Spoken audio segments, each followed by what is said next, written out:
Good afternoon. My name is Grace Araya, and I'm the Director of Community Systems, Statewide Supports at Illinois Action for Children. Welcome to our last session of our Partner Plan Act Virtual Summit. If this is your first time joining us, welcome. If you've joined us for one of our 13 sessions, welcome again. You're in for a real treat. We've had a week-long conversation around the topic, equity from the start, shifting from intentions to outcomes. Today, we have a dynamic group of panelists that will help us answer the question, what does an equitable early childhood system look like, and how do we achieve it? Before we get to that conversation, I wanted to take time to talk about our beloved leader, Maria Whelan. On Wednesday, June 10th, Illinois Action for Children, we lost our fierce leader, Maria, unexpectedly. For those of you that were fortunate enough to know her, you know we've lost a mentor, a friend, and a colleague. She was a fierce and tireless advocate for young children and their families, a giant in the early childhood field.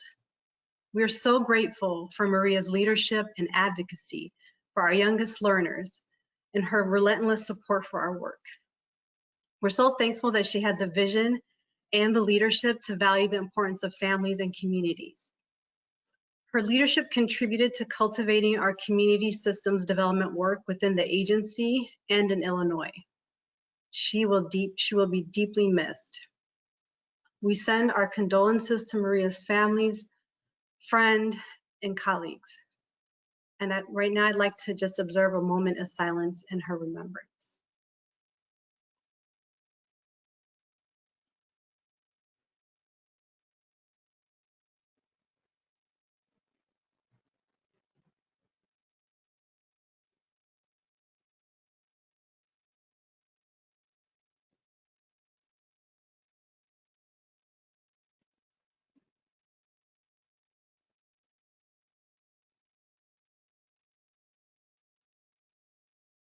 Thank you. I just want to share a bit about Maria. So my last interaction with Maria was on Friday. We had an all-agency meeting, and Maria said, "The issues raised around equity resonate with me more than ever.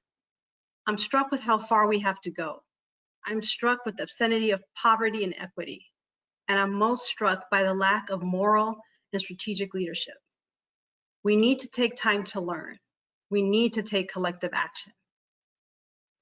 Maria's words then couldn't have been more poignant today. And we are here to learn together and then act together. In Maria's spirit and her legacy, we are grateful to have this space with all of you to listen and to discuss an important topic to her and to all of us, create an equitable early childhood system. Maria was always a community organizer at heart and believed in the importance and value of communities coming together.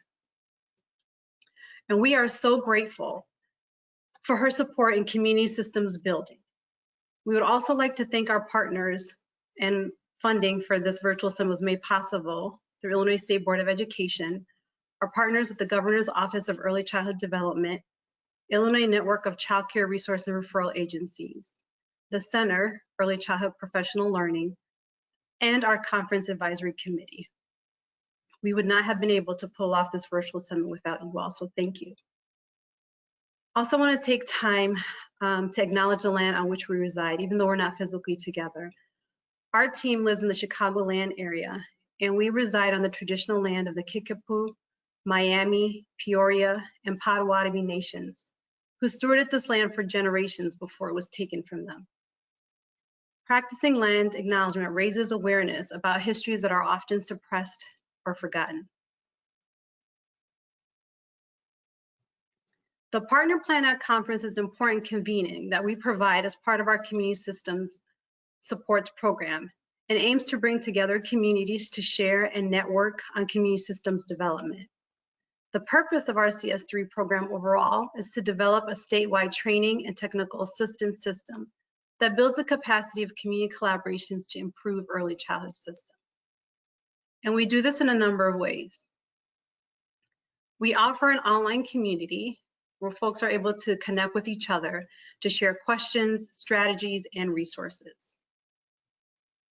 We also offer on-demand learning where you're allowed to where you're allowed and you're able to take learning into your own hands.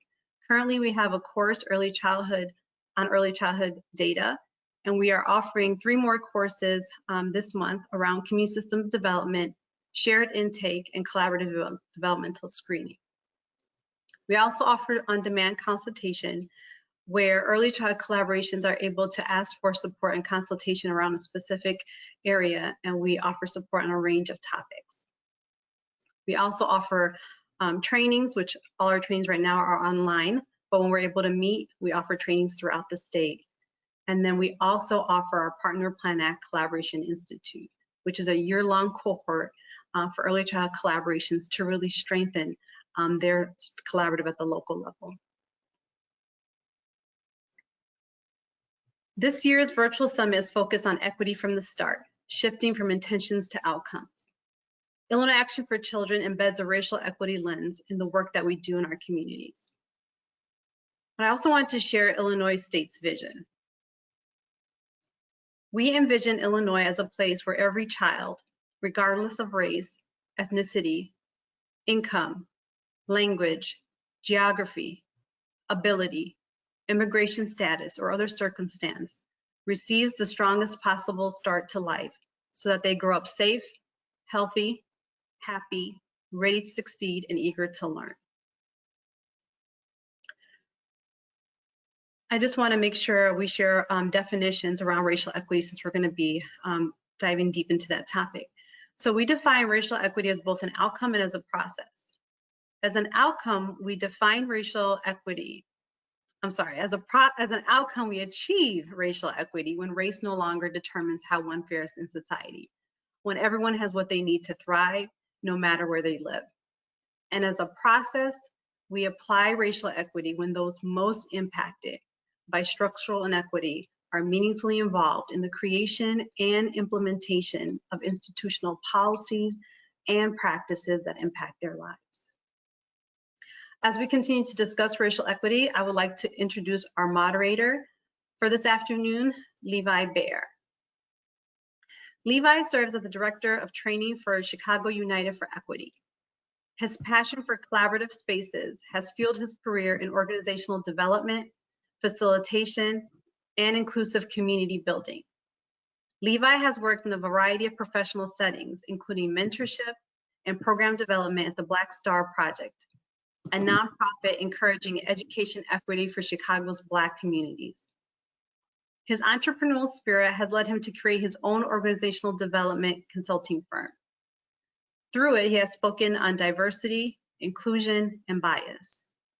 His love of all things games has inspired a hands-on methodology of training using gamification, personality type, amid other immersive techniques. Levi holds a Bachelor of Arts in Communication Studies from the University of Minnesota and a Master's of Arts in Organizational and Multicultural Communication from DePaul University. Welcome, Levi, and take it away. Thank you so much, Grace. So happy to be here. I really appreciate this opportunity to speak with everyone today and to be a part of this panel. We have a wonderful group of people that are going to share their expertise.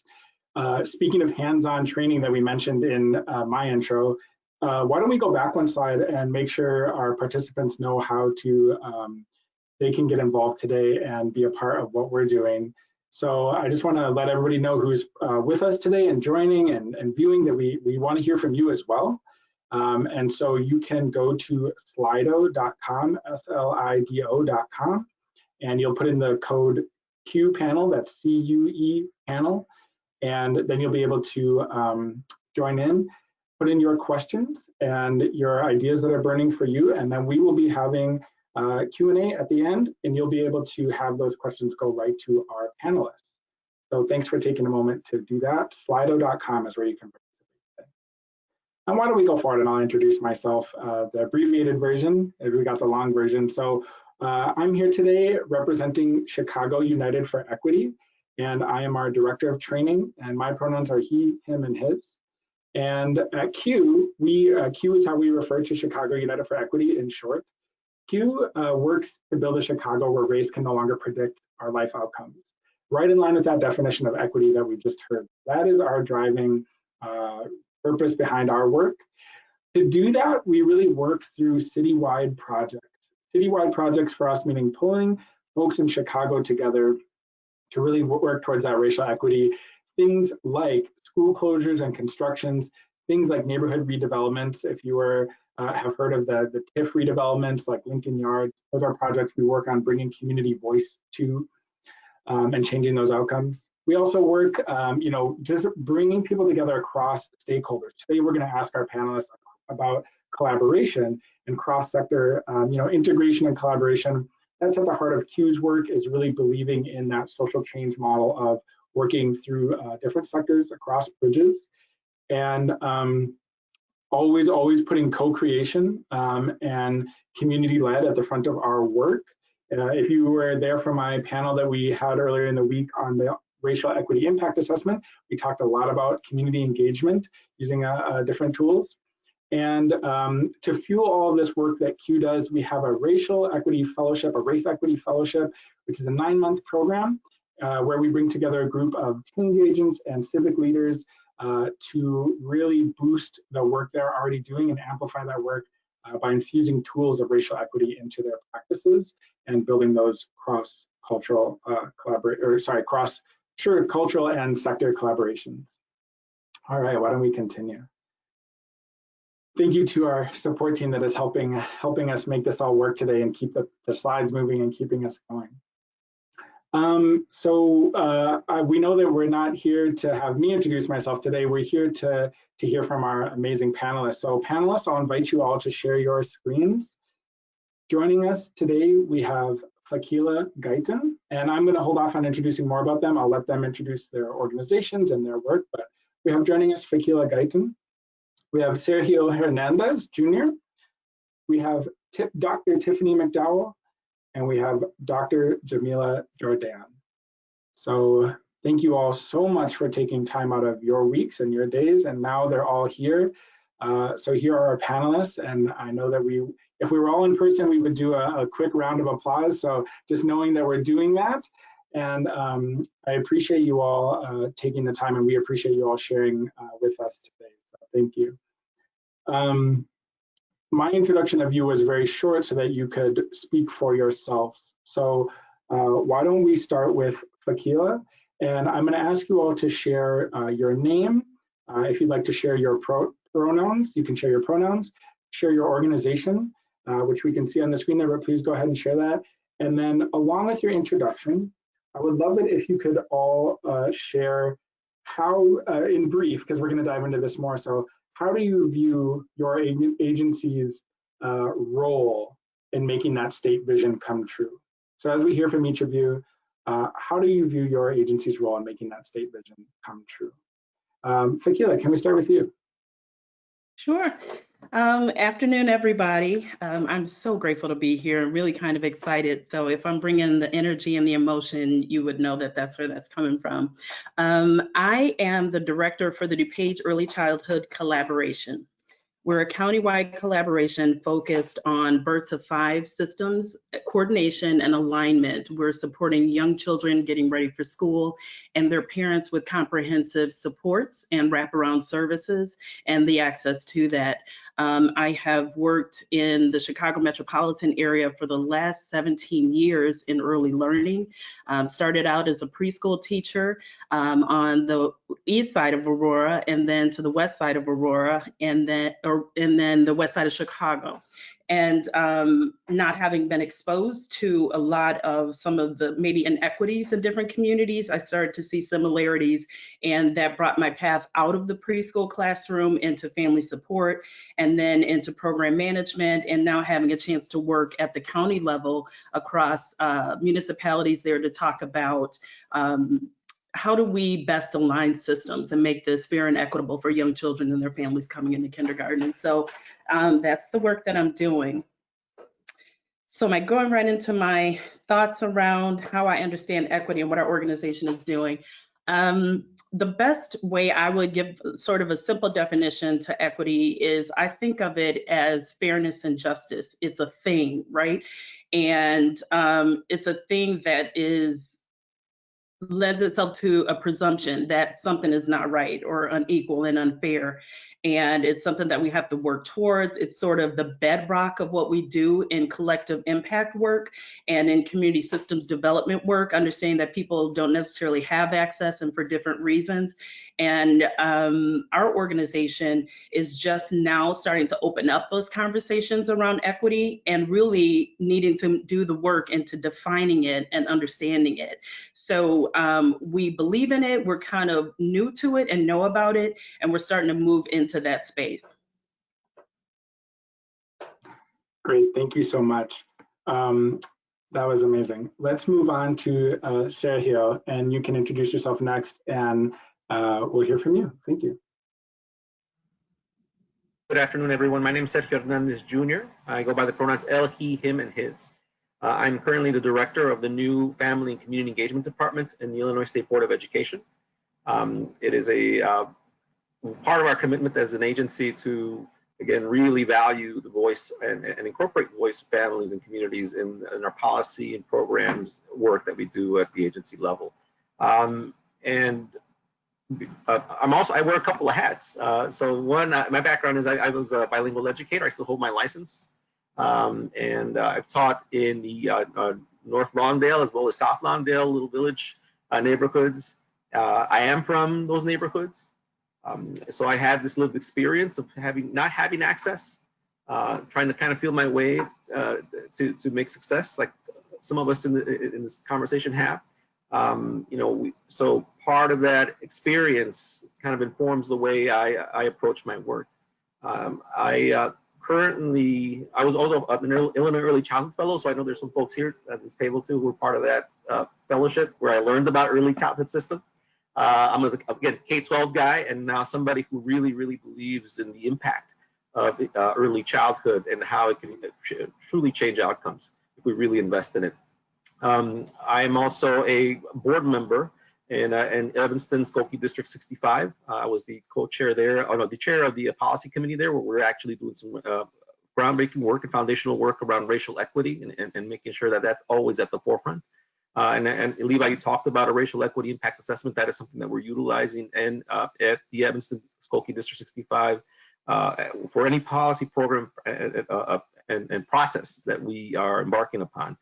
So we have to keep reminding our administration to do it, but it's something that, again, is worthwhile as a solution to how we ensure that equity is embedded and operationalized in the work that we do at the district level. In the state board, I've worked, prior to being a director, I worked in the early childhood department as a principal consultant and did trainings around best practices and culturally responsive practices for ESL and bilingual or early childhood students. So I've done, again, I have several different lenses I operate under to really kind of move the work around equity forward to ensure, better outcomes for all students, but particularly for historically marginalized communities like our Black and Brown communities in this country. And then we have several questions here. So you said, how does the agency collaboration roll? Is that the one we should be answering, Levi? Yeah, we'll just start with a quick, if you just want to touch on the agency role, and you can keep it brief for this intro. Yeah, so then I think we, right now the agency is currently going through a strategic planning process, and we have gone across the state. And in regards to our core values, equity is at the very top, right, around quality, collaboration, and community. So we have a board that really, really values making sure that we embed equity. And internally, we've created an internal working group around racial equity to make sure that we as a staff are focusing on and reflecting on how we may be perpetuating inequity through our work, as well as trying to find the solutions and working collaboratively to ensure that there's better outcomes across the state for all students through our lines of work. So I think that, and then of course our partnership, and of course funding, a partnership with the governor's office and all the other agencies and community organizations and foundations that are part of the Early Learning Council. Again, there's been some collaborative work that's been going on for over 20 years, which our beloved departed Maria Whelan was part of. So again, that work will continue. And just that I think is pretty much a bit, we're trying to be part of the solution and not part of the problem. That's great. Thank you so much, Sergio. Let's move on to Tiffany. If you can introduce yourself, your organization, pronouns, and we'll just touch on that agency role in the intro. Sure. Good afternoon, everyone. I'm Tiffany. She, her, hers are my pronouns.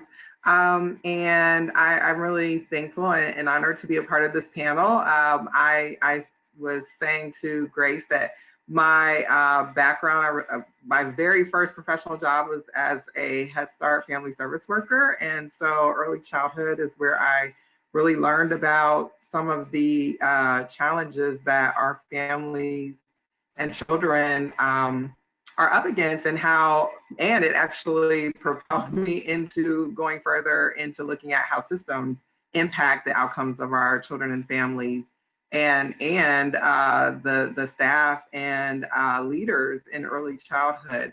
So I'm happy to be a part of this work. In terms of my organization, I am director of the Equity Institute at YWCA, Evanston North Shore. And our mission is to eliminate racism and empower women. So we really want to focus on supporting and building structures and systems to support well-being for women, girls, and our families in our communities. In that role, I also support Evanston Cradle to Career, which is a partnership of over 40 community partners, which District 65 is one. And so because we are looking at supporting families in Evanston and becoming a catalyst to address the systems that affect and undermine children and families in Evanston, we wanted to make sure that equity is at the heart of that. And so the work that we do at the Equity Institute supports the partnerships there. So we've been able to provide a structure and an understanding of equity as both a process and an outcome, so that folks are no longer thinking just about the outcomes for the children and the families, but really thinking about their work as changing systems and structures and measuring our work in that way. So as we start to think about our impact on the system, we want folks to not only think about how the children and the families that they serve are changing for the better, but we also want to figure out ways where parents, families, stakeholders, community residents all have a hand in shaping not only our outcomes, but then the processes that we use to do this work. Thank you, Tiffany. Y'all are touching on so many wonderful things, even in this. I feel like we're getting so much. So Dr. Jordan, if we can turn to you and hear your introduction, your name, your organization, your pronouns, and if you can just start to just touch on that agency piece as well. Thank you. All right. Thank you, Levi, and good afternoon. First of all, the Governor's Office of Early Childhood Development, we are delighted to be a partner in this virtual summit. My name is Jamila Jordan, and I serve as the Acting Executive Director of the Governor's Office of Early Childhood Development, referred to as GOECD. It's an honor to be on this panel today. I want to thank Grace for the invitation, and I also want to just thank you for starting with a moment of silence to say on behalf of the GOECD staff to the Illinois Action for Children family, you have our deepest sympathy. I've had a long relationship with Maria. It's very difficult, for me, over 15 years. So it's been a long week, but she's certainly a voice and a force. So, thank you for, sharing the vision statement. As you look at the, the vision statement, as we think about Illinois, it requires a well-coordinated, easy to navigate mixed delivery system that allows children and families or families with children to be able to access culturally and linguistically appropriate services that support their needs, And so this vision statement is very much the core mission of the Governor's Office of Early Childhood Development, and that our core mission is to promote and support the vision that has been shared, as part of this afternoon's discussion. And so we serve in a number of roles. We serve as a convener, we serve as the coordinating body, we serve as facilitators, we serve as a partner in this work. I'll start with, the Early Learning Council, which is a public-private partnership which was created to coordinate existing programs and services for children birth to 5. And it is the leading advisory body for the Illinois early childhood system. In addition, GOECD, we serve as the convener of the interagency team, which consists of representatives from our child and family serving agencies, as well as the Illinois Head Start Association. We are currently honored to serve as the lead agency as far as the state's preschool development grant, renewal grant, birth to 5. And part of that, what's embedded within that grant is a needs assessment with indicators that align, with this vision as well as its outcomes. And the needs assessment also informs a strategic plan that takes into account this vision with the inclusion of metrics that address racial equity. We also serve as a convener of the Early Childhood Construction Grant Program, in which we are, and that's currently in process as we're looking to provide access to early childhood programming in high need communities. We also support the Governor's Funding Commission as we're looking at funding goals and funding mechanisms to make recommendations to the governor as far as equitable access to high quality programs and services. And then finally, we serve as a partner with the OUNCE in the Prenatal to 3 initiative. And the goal of that initiative is to increase access to lower income infants and toddlers so they will have access to quality programming. So I think, when you raised the question as far as, how you view equity, I think for me, it's really simple. It refers to, fairness and equality as far as outcomes, not just in supports, but as well as opportunities. I thought the question was interesting. What does an equitable society look like? And I'm really struck by that question because I feel that at least in my lifetime, and that's quite a while, I don't need to say that I've been in the field over 40 years, so I'll just leave it at that. That's a really interesting question, Levi, because none of us really knows what that society looks like because we really have not experienced.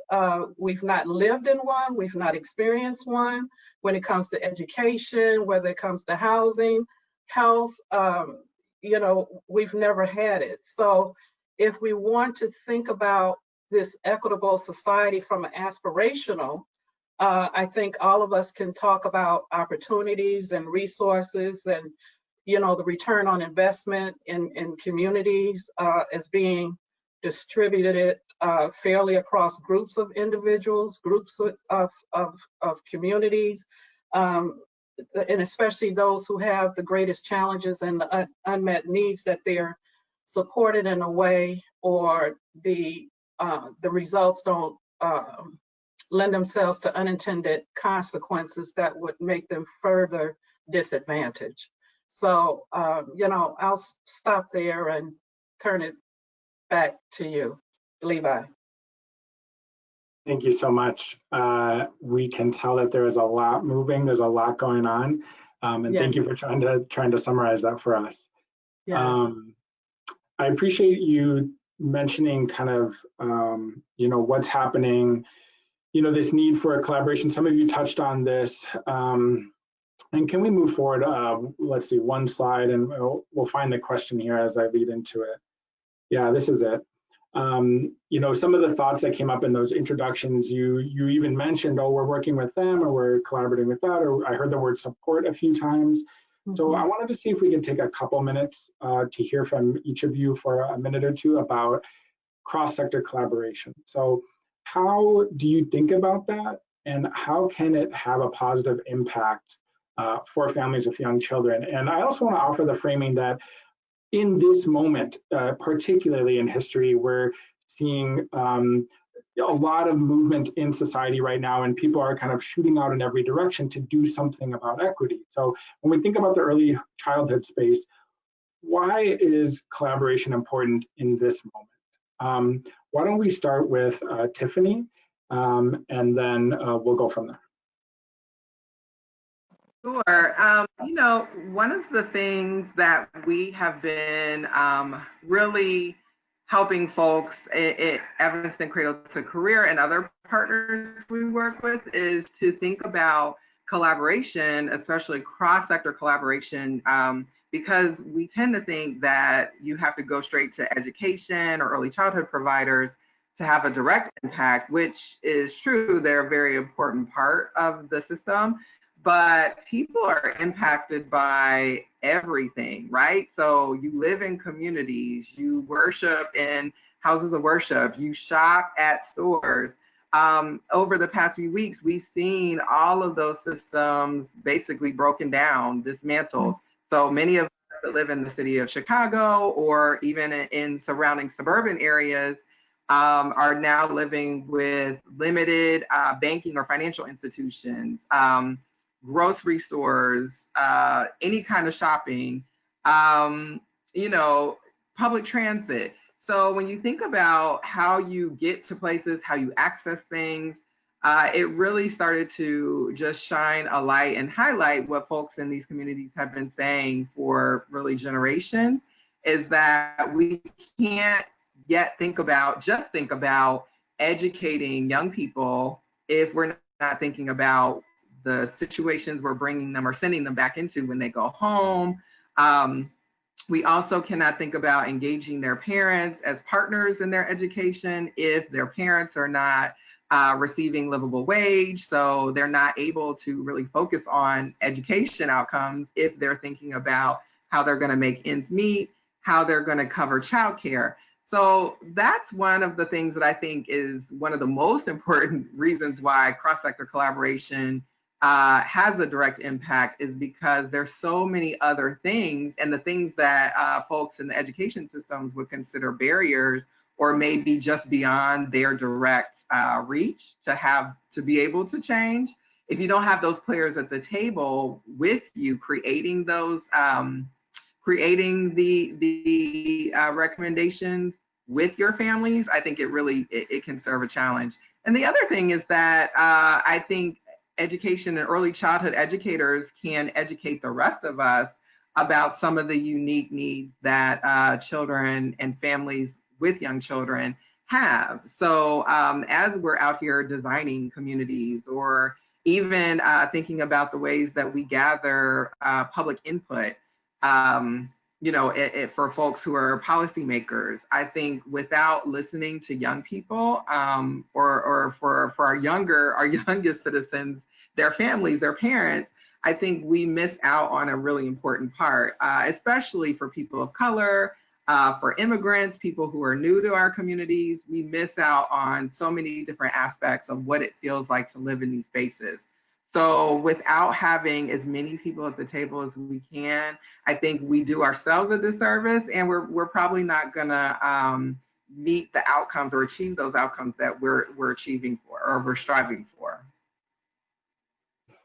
Yeah, with so many stakeholders being represented, we need different organizations with different skills and assets serving them. Can I turn to you, Dr. Jordan? And your office has a large reach. How do you think about cross-sector collaboration? I think you're on mute so far. Levi? Okay, all right, thank you. Yes, GOEC we do in fact have a large reach, and as far as cross-sector collaboration, we actually have that structure in place, as I mentioned earlier, which is the Early Learning Council, which is represented by public and private partners. And so that allows us to really have the depth and breadth as far as being able to leverage resources, expertise, and especially, as far as bringing together, diverse perspectives, as we're, thinking about, the goals and the vision, that was shared as part of this opening panel. We also, I mentioned the strategic plans as we think about cross-sector, collaboration. One of the areas that we are, we think about families, we've been really intentional as far as expanding our representation on the Early Learning Council. So as part of our preschool to development grant that I mentioned earlier, we're in the process of now expanding family voice within that space. So, we really, think about, this cross-sector, collaboration with intention and certainly, with the impact on, young children and families. Thank you. And I'll turn to Fakila next. Where does your mind go when you think about this? So when I think about cross-sector partnerships and collaboration, I think it's critical to the work. I have a mentor who told me when I was walking into this collaborative collective impact space was that if one agency could do it alone or one system could do it alone, you would kind of not even need to be around because you can solve everything. But these problems and these sort of challenges that we have around inequity exist because there are other partners that need to be involved in this, and they touch on the work that we do, and it has an impact on each one of the systems. So I often think about this Venn diagram. In our work, we have about 40 plus partners, probably a little bit more now, across DuPage County that are in these different arenas. So your unusual suspects, like she said, you won't think about education necessarily, but what impact does early learning and childcare have on workforce development? And what impact does it have on businesses? And for them to know and be aware that really good, high quality education is important, and we need you a part of this work, to know that your workers have good childcare and they're able to show up to work and be productive. That has an impact on your bottom line. And so, join us in this work. It's those kinds of conversations. And so it's really this idea of us starting to retool our thinking around community and what does the village look like. So I'm sorry, I've got some kids coming in here. Always that on Zoom, right? Sorry. So it's this idea about it takes a village to raise a child. And so you've got all of these systems coming together, touching on each other. If we're not thinking about healthcare in the early stages, that's going to have impact once they get to school. If we're not thinking about what is happening in the environment before children get to school, and we haven't addressed some of that and aligning and connecting those resources together, we're going to keep getting the same results. And so it has to be more than just one particular system, more than just education, but all of those partners supporting children and families with those wraparound services, mental health and the like. We're seeing some of that intersection come alive right now in the background, I guess, is what's happening there. But thank you for those thoughts. No, that's the world we're in right now. Yeah. We've heard some really great ideas already, Sergio, about collaboration and the need to recognize how all the different aspects of identity and life play into even just thinking about education, early childhood. Is there anything else you would add to what we've already heard? Yeah, you know what, my colleagues here have done an incredible job outlining, again, how cross-sector collaboration can really work. And specifically in this time, right, I mean, I want to echo what Tiffany said about how systems have shut down, right? And for some of us, right, some of us who grew in marginalized communities, this has always been the case. We have been lacking proper access to transportation, to jobs, to economic opportunities. And I think one of the things to move forward in this specific time is to really get folks to that space where, okay, you see how we're all feeling at this time. We're going through this trauma of a pandemic where things have been shut, systems have been shut down that some of us have benefited from for quite a while, but many of us have not. And how can we have that honest conversation around, again, the lack of access? Because now everybody's feeling that lack of access, right? And how do we have that honest conversation to move us forward, and then help us reflect on how our systems, as well as institutions, continue to exacerbate and perpetuate inequity through our work, right? So really, now is a perfect time to have this conversation, which we're having right now, right? I think it's this time to really kind of look and say, and one, folks who have been part of these being marginalized, of having to strive and try to get access to get to this point, talking with folks who've always had that access and the privilege, and say, look, this is how we felt. This is going on, but we've been resilient. And that's the beautiful thing, is that, again, we come from very resilient communities, and shifting the way when we work in cross collaboration, right? Shifting the way we view families who have been marginalized, right? As opposed to being at risk, being resilient or at potential. So how do we even shift our minds of how we view families that our agencies and institutions service, right? And I think having that conversation and looking at how the strength and resilience that communities have had who've been marginalized, and the resolve to continue living and work, continuing this work would be very powerful. And we're having these conversations now, so it's great, exciting time. Yeah, thank you for that. As the current movement grows and swells, it's really fascinating to think about the work that you all and organizations like yours have been doing, and then how does collaboration happen now when there just are more people interested and more people showing up to start to do the work. We're seeing that it's going to be all the more important to think about how these systems interact. Thank you all for that thought. Can we go on to the next slide? And I'm gonna tweak this one a little bit as we think about this next slide. And I don't have the slide control, so I'm just waiting here for our awesome support team. So what I'm going to do is ask you all this. This question is about, can you describe a specific initiative or strategy your agency is using to work towards equity? We have some other really great questions planned. So what I want to do with this one is tee it up as, what should participants look up when we're done with our presentation there? So can you name an initiative or project that our participants can write down right now and Google and go to the website as soon as we're done? And we'll just hear that name. And if you want to give a one-sentence description, that's great. And then we'll move on to the next question. So rather than telling us all about it, we're going to have them do some homework. But can you each name an initiative that you're either really proud of that you're working on or in collaboration with that we can send people to? Why don't we just go down the line? So for me, I'll go right to left, and we'll start with Sergio. I think right now, one of the things that we, so given the situation right now, right, and in this particular context, in regards to parents all of a sudden having to become teachers, right? We put out some remote learning guidelines for educators and for school districts across the state. And also, again, shared some guidelines around ensuring that our school districts continue to be these centers of community, right? And ensuring that they're providing all community members access to technology, access to food. So we've worked with our federal partners and just folks across the sectors to make sure that we provide some really good resources and access to resources for folks, for school districts to disseminate across the state and really connect with families. I thought one of the things that we developed out of that, of course, is then being a family and community engagement guy.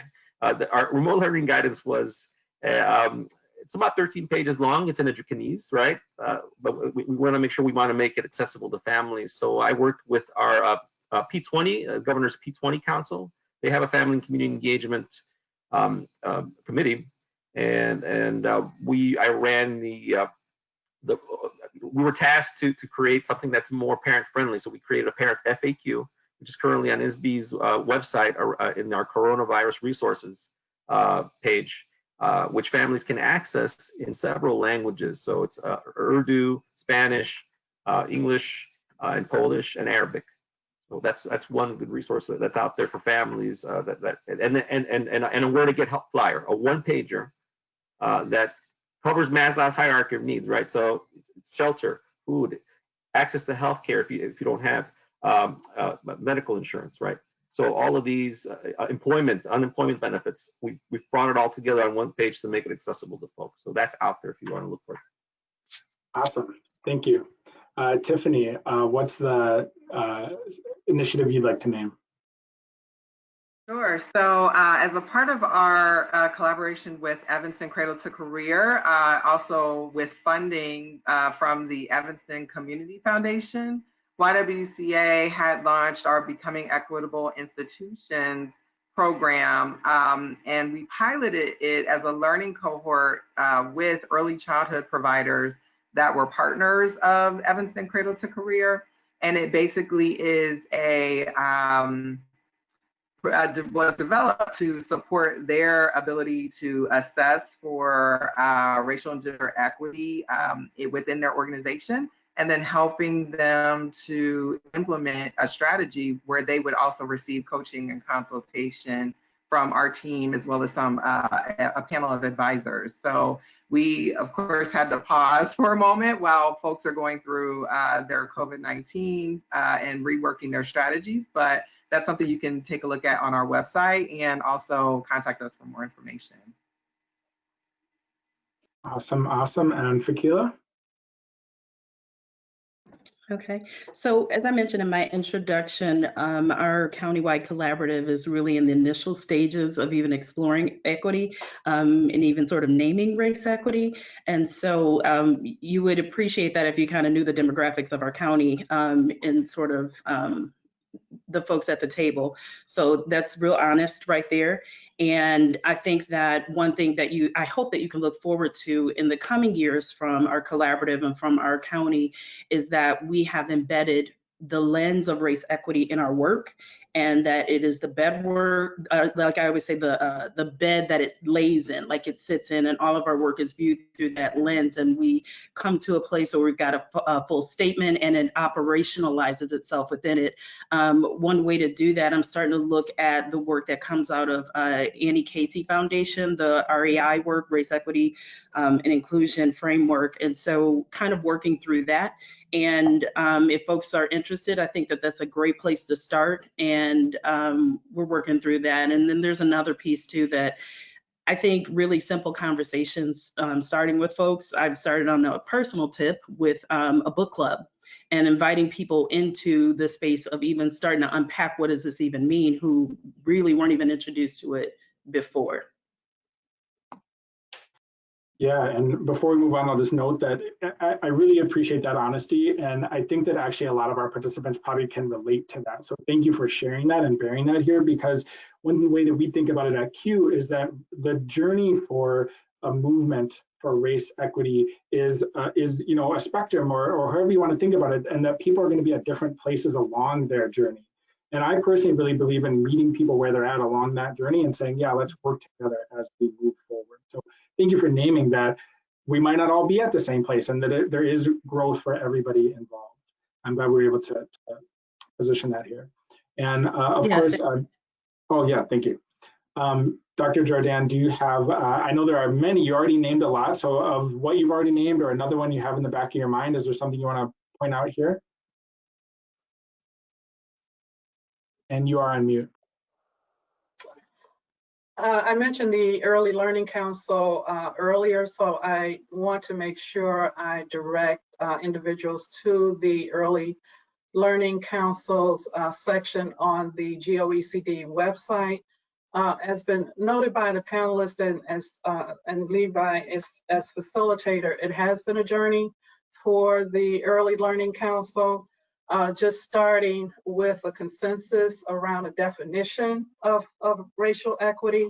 And so they have in fact, reached consensus. And so, you'll have an opportunity to just read about the journey as far as how they were able to, arrive at the definition as well as the other work.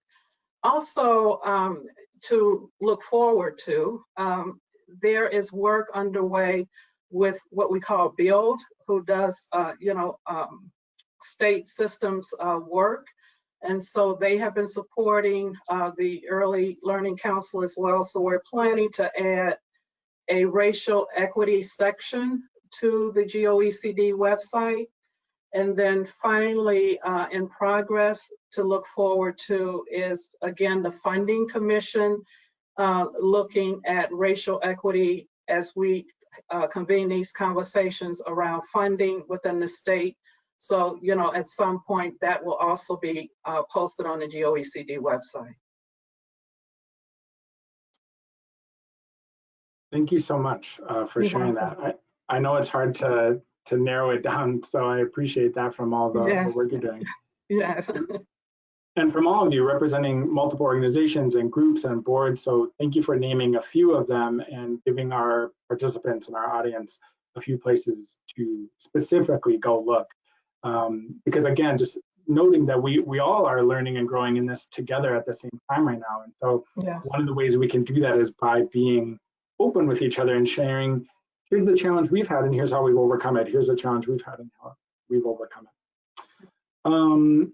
We're gonna, so I was just getting some notes off screen here that we're gonna make sure we're keeping our participants' questions floating to the top. So I believe right now we're gonna flip over to look at some audience questions. My support team, if I'm doing the wrong thing, please let me know. But going off of what our quick chat was, we're gonna see what some of our participants are saying and see if there's any thoughts from our panelists. Panelists, I would say, don't feel like you need to answer every question as we go into the Q&A. And if this is something you want to speak to, we'll take a minute or two for each of you. But don't feel like we need to hear from all four of you if it's not something you're ready to speak on. So we heard yesterday that the education sector from the, it just got bumped up. Let's go with number 5, the top one. With the current emphasis on defunding or reforming police, how can the early childhood sector participate and help the public pressure for reform remain broad? So, remain broad. So this question is a hot one on people's mind. There's pressure for police reform. I guess, what is the role of early childhood in this, and thinking about safe communities, and maybe getting back to how we thought of the intersection of people's lives, and how does early childhood play a role in safety and education when there are so many intersecting factors. I'll turn to the panelists. Do one of you want to take this first?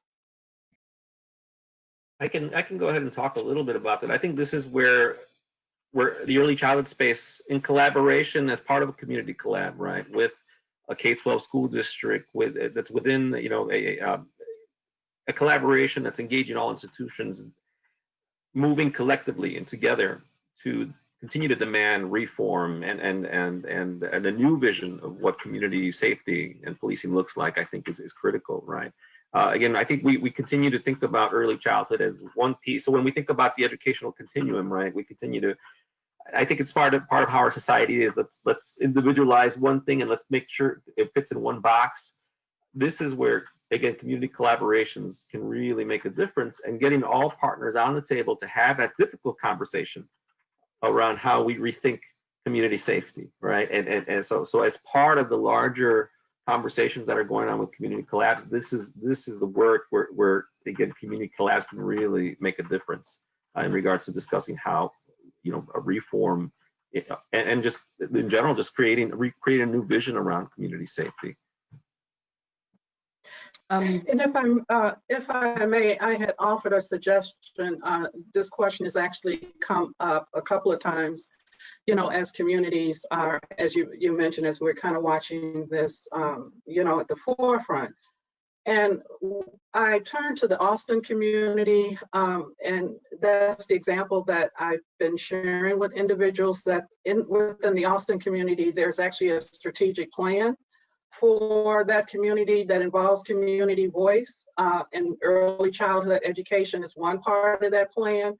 Health is another part of that plan. So, as Sergio has mentioned, as far as, cross-sector collaboration, leveraging the assets of community, thinking broader than the early childhood, sector to bring everyone to the table as invested partners, as key stakeholders, and just really think about, what do you want your community to be? What is your vision for your community? So I think it's a much larger, conversation, and actually where we are gives us an opportunity to come outside of our, silos for individuals to really understand that, this is, across the board and it's not just early childhood. Yeah, Fakila, Can I add a little bit on? Mm-hmm. I was. So my initial thoughts around that was, I think early childhood is a great place to be, to kind of think around that safety piece. I often go towards the moral will of people, and by and large, we all kind of care about kids, right? Whether we have them or not, we want to see kids do well, and they do well in the purview of their family and in their community and all those systems that kind of are around a child. And so if you kind of seed it in that place, that if we have really safe communities, we should have really safe families, and we should have really safe children that do well. And so if we kind of build it and frame it around, we're doing this for a brighter, better future, kind of that, no one will accuse me of having a Pollyanna complex. A little bit I do, that you want everything to be well, and you want sort of move towards this utopia. But if you frame it in the child's voice, that's where we're focusing, so that we have a really great future. They're going to lead us one day. And so do we want to build up children who are really strong and have a really good foundation? That's kind of where I go with it immediately. I think about safety, and I think about the baby's voice, really.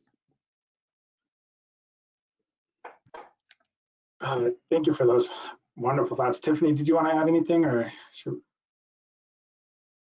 No, I think that's fine. I love what the other panelists have shared. Yeah, I hear you all saying that there is a need to think about how early childhood education can actually use the connections you have and the resources you have to be conveners around a broader conversation and say, yes, of course, education is important, but it's part of the health of our communities. It's part of the health of these young people. And you already have your connections. You all have, and probably a lot of our participants have, spheres of influence, as I like to call them. How do we use those spheres of influence in this moment where there are calls for reform and safety and community safety? Let's talk about racial equity and making progress towards it. So the top question here, we heard yesterday that the education sector is one of the most hostile spaces from the keynote yesterday, that the education sector is one of the most hostile spaces to talk about racial equity. What can we do to change this? So we're giving you the tough questions now. Who would like to take a stab at what can we do to make changes against that and make this a more convening conversation? I'm going to jump in here, and having that lens of being a school board member, really it's going to take our leadership to really make a commitment to ensuring that equity is something that is embedded at the local level, right? So then when we think about policy, we really, if you really think about how equity and how educational equity has formed throughout the years, it's always been through discomfort, right? If you think about Brown versus Board, prior to that in California, there was the Lemon Grove incident, which was kind of a precursor where again, talked about how, where Latino, Mexican American parents, their children were being denied a school, schooling, and were being sent off. So there's this history of having to parents, right, leading the charge, right, and communities leading the charge against institutions that don't want to change and are perpetuating inequity intentionally. So it really is kind of trying to make sure that, unfortunately, these conversations are uncomfortable conversations, and we have to lean into the discomfort. And also, again, and lean into this discomfort.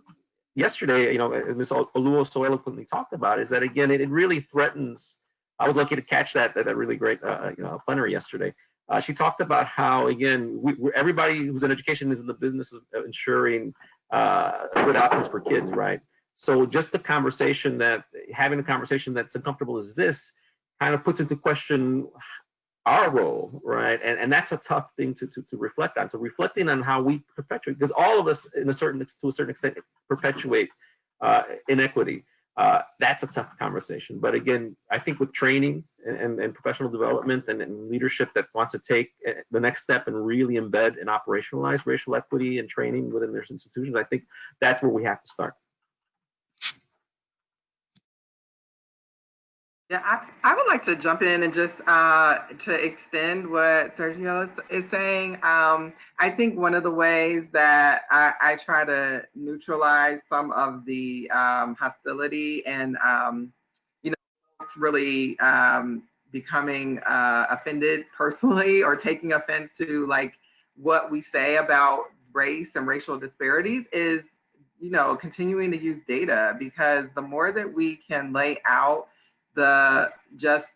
no matter what you try, you can look at the data for our children and families and see that the outcomes are not changing. So no matter who the person is in the role of like decision maker, the work, the policies that we have tried for years are not working. So I think that's where I try to redirect folks to, is to remind ourselves that we should be not only looking at benchmarking, actually throwing some of our benchmarking out of the window, maybe in some instances, and thinking about what is relevant for the families and children that we're serving, but then also thinking about what level do they want to see themselves at? What are their goals? And then how can we work together to help them reach that? Until we do that, then I don't know that we're going to move the needle. And I think we, even going back to your earlier question about police defunding, I feel like we may need to get some different voices in the room that can help us once we do identify, some of the gaps in how we are using our policy. So not the gaps between the children and their outcomes, but the gaps in our policy and the way that we are creating policy that serves certain families different than others. And I think that's a way for us to start to look at it. So using tools like racial equity impact assessment is a great tool and a great strategy, because it allows for all of us to sit at the table together, and then you can kind of dismantle some of that hostility. So I'll add just a little bit onto that. I think coming into this, I am sitting in this hostility right now, and I am always wearing myself right out in the open, and I'm very honest. And you'll get a lot of pushback and not kind of understand how to navigate that. So I want to speak to those folks who are listening, who are kind of starting these conversations, because that's where I am, that you almost, like she said, you do need to always speak from the data, that like you can't really refute that. But what you can do, and what I've seen very often, is ignore it or be really passive about it. And so for folks who are wanting to kind of chart that territory or, be a pioneer in that way, to equip yourself with some facilitation techniques, and know that people are on a continuum with understanding race equity. You got folks in the beginning, and you got probably soldiers like me who feel really militant that everybody should just move, but everybody's not there. And so I'm in this book club where we do these Facebook Lives every week. And there's one really strong nugget that stands out to me, because I can get righteously indignant, that we have a call-in culture instead of calling folks out. And I know people who are new to this, and my counterparts, folks who don't look like me, are really nervous to be able to have that conversation or have some defensiveness. And so being aware of that going in, you can have sometimes a better conversation, and you know how to sort of move and navigate through that. I think that that's helpful when it's really hostile and people might want to dismiss it a little bit.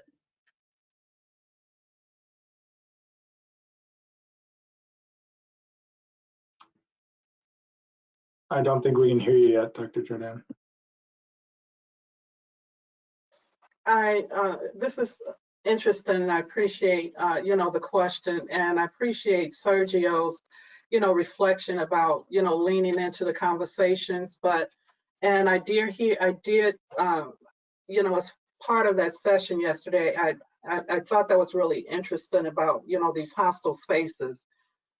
And, I thought about our National Association and our Code of Ethics and everything it tells us, as far as do no harm and how we're supposed to be with each other. But my takeaway is I think about Ayala Van Zandt, who talks about you have to do the work.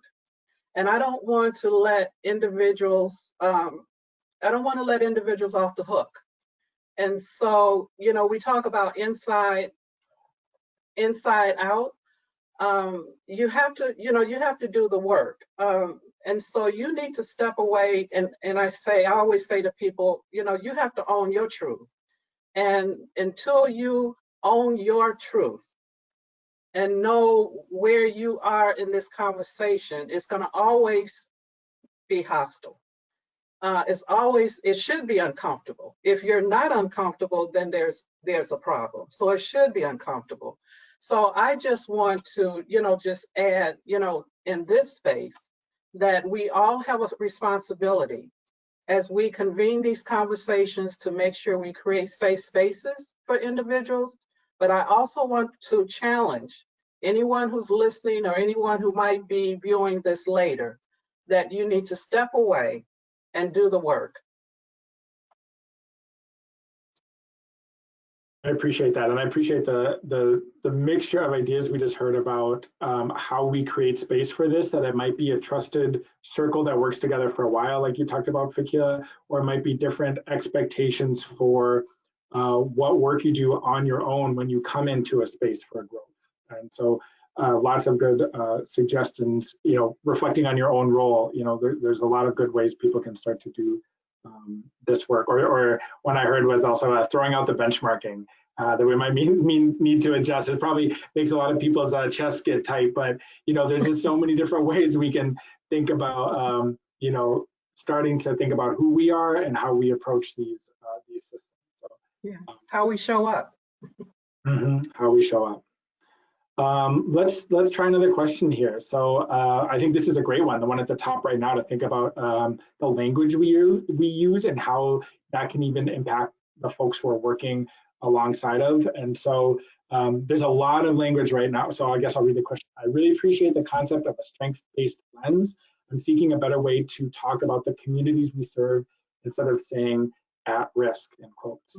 And I was just going to add that there's so much language out there of like, under this, everything to describe Black communities, people of color, communities of color, it starts with un or less, or they don't have as much.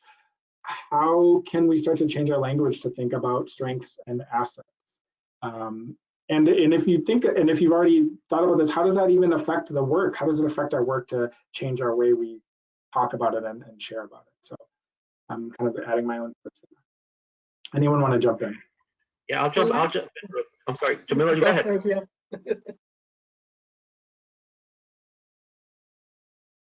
think he's giving you the floor, Dr. Jordan. Oh, I'm sorry. I was going, my immediate reaction, and thank you for the question, is that language creates expectations. Language it's dangerous, right? And so whether we're talking about communities, and I'm going to add children, that we use the same deficit language as we talk about children. At risk, endangered, automatically is code for Black boys. Same thing when we talk about, communities. And so we need to, again, think about that every community has its strength. Every community has its assets. Every community has its whatever, it has its history, it has its stories, it has something and somewhere that we can start as far as building on that community. And so until we think about and rethink how we structure communities, again, as far as how we do our homework, it's time that we change the language that we use when we think about communities and when we talk about, I want to add, when we talk about children, and especially Oh, yeah. children of color? Let me be real clear, children of color. Yeah, I'll just a little quick, and I promise I'll be real quick. So I did this little mini training on asset framing and just kind of reclaiming the narrative and talking about people's aspirations and not talking about them as individuals, because it allows you to kind of flip the script a little bit and make you have to look at the systems that need to be in aligned so that people can reach their aspirations. I never want to be called, hey, little Keela, little at-risk Keela. Like that would bother me. So like, why would we talk about that in funding circles or in professional spaces about children that we say we care and we love and, want to support and, grow stronger, or, little marginalized so-and-so, like when you use that kind of language in those spaces, that's essentially what you're doing. You're defining them by that barrier. They didn't create that barrier. They just show up how they are. The system created that barrier. So we have a perfect time. I think that this sort of season that we're in our country, where we can define who we are, like for that next sort of space we're going to be in the next few decades. We don't have to keep saying at risk. We just don't. Or low income families or that. Like, I don't want to be defined by those things.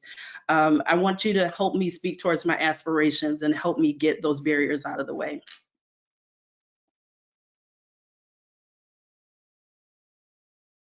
I am in total agreement with both my colleagues, Dr. Jordan and Keela. And the only thing I can add is that, let's reach out to our, at least through the agency work. That language is in federal rules and guidelines, talking about at risk. So what do we do to work with elected officials to change that type of language that's already in code, right? In school code, it's in. So I was sitting a couple of months ago, I was sitting with my colleagues over at the Department of English Learners, or multilingual learners. We try to change it, right? And making sure that we value, again, their experience, their lived experience, and their potential. And again, we were looking at some of our old school code books and how we refer to children who are English learners or multilingual. And some of the, I can't remember the exact terms, but again, we're in the process of trying to update that within our state code in regards to how we should be referring to multilingual learners, right? Because it was like English deficient or something like that. I think was a term from the 80s. So again, making sure that one, we're working within our agencies and then within our organizations to change that type of language and really kind of reflect and review on it, and then just working with community to find better ways and better language to refer to the families that we're co-developing, co-working with, right?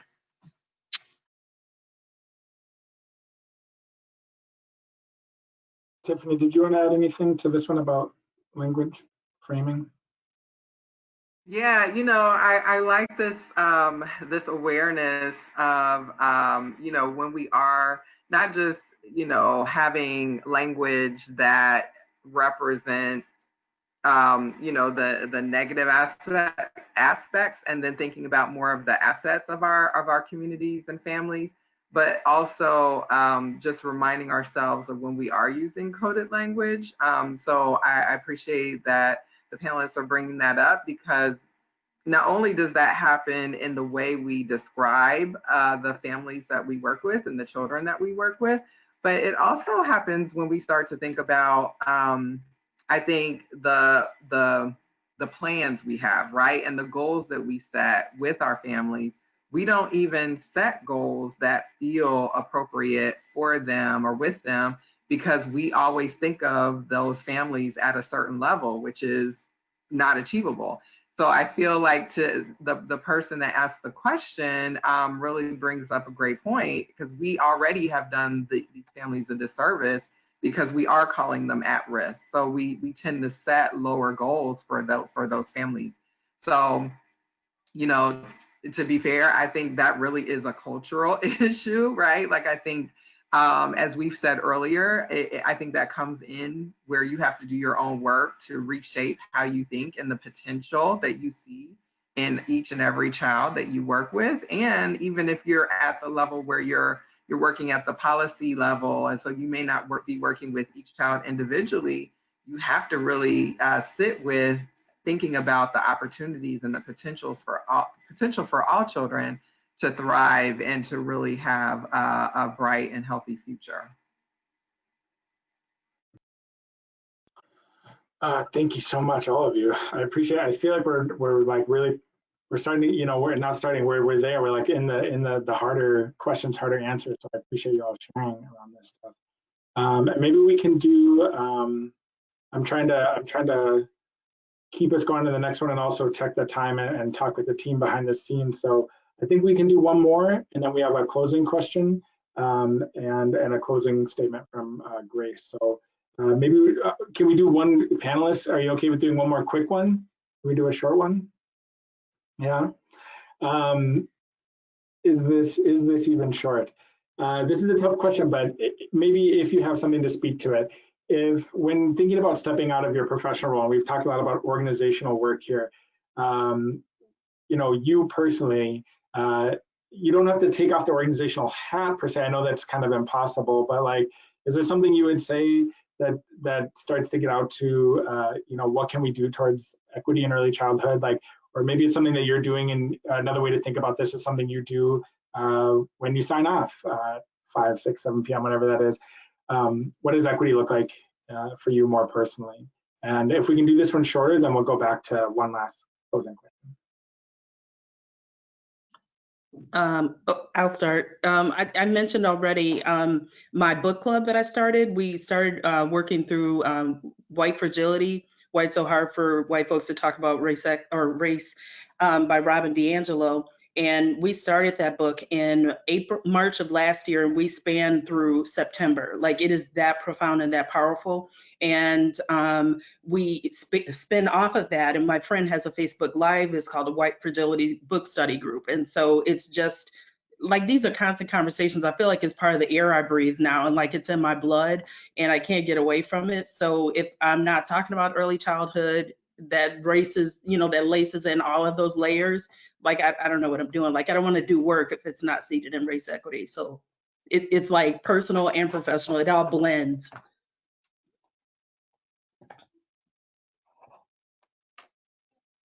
Yeah, I guess to piggyback on what Patricia is saying, because I don't work directly in early childhood, I think that's something that I work to do, is to remember that when I'm sitting in spaces with, on panels like this, or, with other folks who are organizational heads, I try to think about how we can connect with parents and youth so that they are also at the table.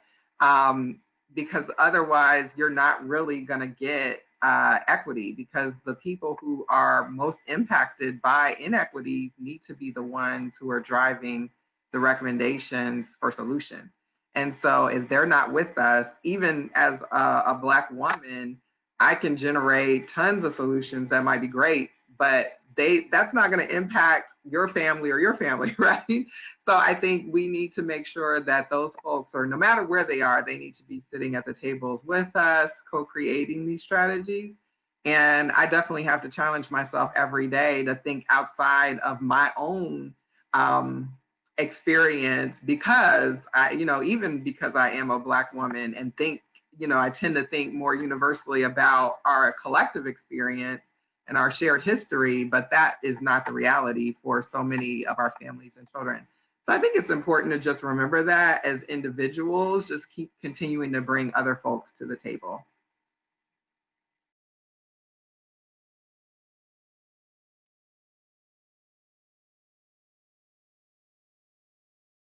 Oh, I think you're on mute again. I think we're the organizer. So Levi, again, I thank you for the question. So my desire would be to address the workforce as far as diversifying, the workforce, because again, when we think about who we're serving, the diversity of students, to have individuals within the workforce who understand the children that they're serving and have the expectations that, for children. I'm really concerned if you go back to the work of Jawanza Kunjufu, where he talks about the conspiracy to destroy Black boys. As far as equity, the fact that a male student can go through his entire educational experience and not encounter, first of all, a male, but even a male of color. We really need to think about that if we're talking as far as equity. So I think we won't have equity until we address the workforce, diversifying the workforce. Yeah, I'm just going to quickly add, I mean, again, I echo what Dr. Jordan is talking about. We're really looking at workforce and just some of the systemic, how we, again, reflecting on how we continue through our systems, through our agency work, how we continue to disregard, kind of like what Tiffany was saying, is that we don't co-develop, right? We try, we aspire to, but we haven't got it down yet, right? Again, yesterday I sat on one of the early learning council subcommittees around family engagement implementation subcommittee, I think it was, and we're just about to get a parent advisory committee that's going to advise the early learning council. Again, it's been long overdue. It's been a long conversation, but again, that is where we need to start. We need to start with our families, with our communities, with an asset-based approach to direct us, the folks in the positions of power and in policy, and we need to be willing to listen, right? And I think that's, again, another uncomfortable piece is I think we people feel that we hold the expertise, and we do, certain types of expertise, but the actual, and like we always say in early childhood, it's, the first teacher is the parent, right?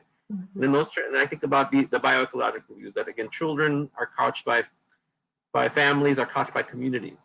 So then we really, really have to take that as our mantra and really value that the holistic experience and lived experience of children and families, and the lack of access that this society has created through its intentional policies to again limit access and opportunity for Black and brown children and poor children in general and poor families. So it's just critical. And now, again, given the pandemic, we are now in the middle of it. Everybody's experiencing the experiences that many of us have experienced for so long. And we've fought, and I've done community advocacy around environmental justice, around better. Again, I've been yelling about this for years myself. As soon as I could start yelling, and I became, conscious of it all. And now is the time to have this conversation. That look, a lot of us have been suffering through what now most of the world is suffering now, and the folks who are privileged and power now are seeing what we're feeling. Let's have that conversation now, and let's lean into the discomfort, and let's transform the system, not just reform. I think we need to transform the way we do business all across the American educational system, from pre-K on to college and career. I mean, it just needs to start all over again. And because it's long overdue. Because if we keep going over and over, like, oh, well, we'll patch this piece, we'll patch that piece, we're going to continue with the same outcomes. And I think it's just high time that we've had that conversation.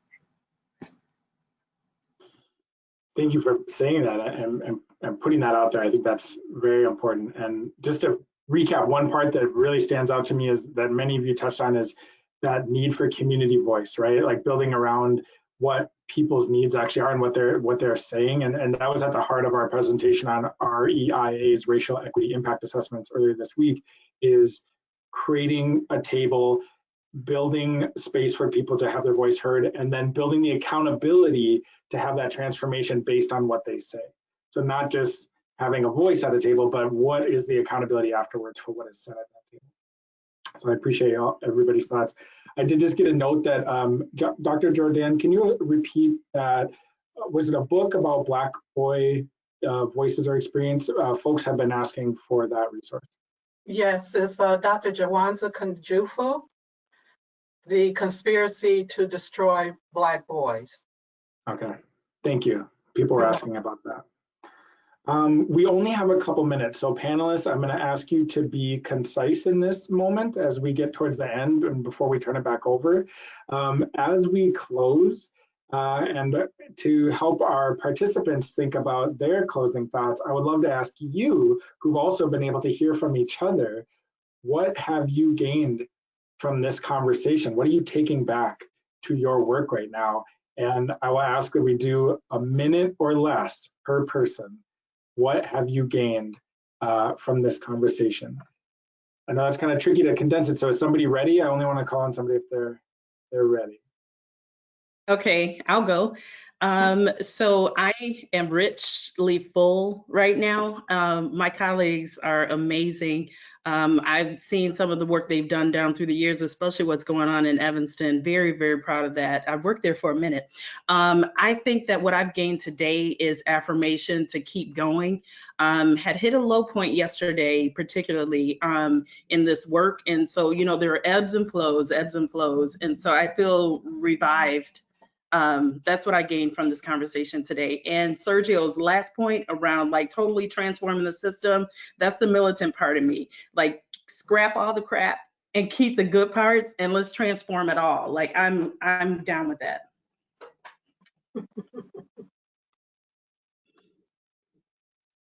I'll go next. So I it's an honor. It's an honor to work with colleagues like all of you, right? And the folks out there who are listening. Again, you know, we're all catalysts for change. We can be catalysts for change, but we have to work collectively, right? And in our society tells us, okay, well, you know, we have these individual heroes and we're going to follow them. No, you know, we day to day, I think we're all working and struggling for a better world and better outcomes for the folks who inherit this world from us.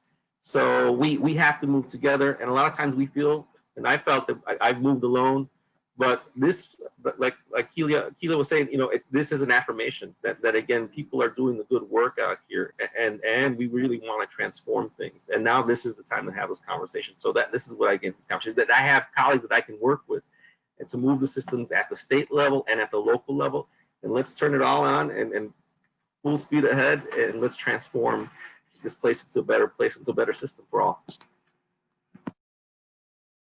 That has definitely been, I think, a common theme. And and again, thank you for, the opportunity to, participate in this panel. Levi, thank you very much. And what I take away, Sergio, I think you've called all of us to task as far as, what it means to really transform, a system. And I think that's where, we can talk about change. We can talk about all the things that we desire and that we want. And, I know I date myself, but, I go back to the civil rights movement and Dr. King and so many others who were my mentors and my supports and those that I look to, in the struggle. And so to be at this point in my life, in this milestone, we have to be intentional about transformation. Transformation is sustainable. And so that's where we are now, is to truly, truly, transform what we want to bring it back better, not the way it was, but to bring it back better. And Tiffany, take us home. Yeah, I mean, I really appreciate the opportunity to be a part of this panel, especially, learning from leaders in the early childhood space, because our work at YWCA really supports organizations of all types. And so to be able to help connect organizations at the local level to some really broad-reaching collaboratives and really important transformational systems change leaders that like yourselves is really great. So I think one of the hopefully what I hope that the that are watching or listening are also taking from this, that there are so many different ways that you can impact the system. And so all of us kind of put out what we're doing or what our organizations are doing. But, I think that's something that's really important. It's like, no matter what level of the system that you impact, you still can make an impact. And so I appreciate, learning from all of you today. We certainly appreciate learning from all of you today. Thank you to our wonderful panelists for your time, your thoughts. Thank you so much. Thank you to everyone who's watching and participating on behalf of Q and on behalf of this panel. Just so much gratitude for everybody who spent their Friday afternoon with us. We really appreciate it. We're looking forward to next steps and to build off of this energy. And with that, I just extend a lot of appreciation, and I will turn it back over to Grace to close us out. Thank you. So we started this afternoon, our conversation centered around what does an equitable early childhood system look like and how do we achieve it? And I just real in gratitude to you all panelists for your authentic, the way you express yourself and just full authenticity and giving us a lot to think about. So thank you so much. And thank you, Levi, for your skilled moderating. We really appreciate that. So thank you all so much. For our attendees, the evaluation link will be in the chat box for you all to let us know and share your thoughts. Anything else you'd like to see more of, supports that you need, feel free to share that with us, and then we'll also send it out with materials. You'll get an email including the evaluation link as well. So thank you so much. We know that's not the end of these conversations, and we hope you continue to have them in your organizations, wherever you find yourself, and we from the CS3 team will make sure that we continue to have this conversation. So thank you. Have a great afternoon. Be well, everyone.